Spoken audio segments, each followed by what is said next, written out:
Clearing your search history on Klarna is a straightforward process. Follow these steps to manage your search history effectively. Step 1. Open the Klarna app. Launch the Klarna app on your mobile device. Ensure you are logged into your account to access your settings. Step 2. Navigate to Settings.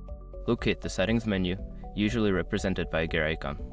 Tap on it to open the settings options available for your account. Step 3. Find Privacy Settings. Within the Settings menu, look for a section labeled Privacy or Privacy Settings. This is where you can manage your data and search history. Step 4. Clear Search History.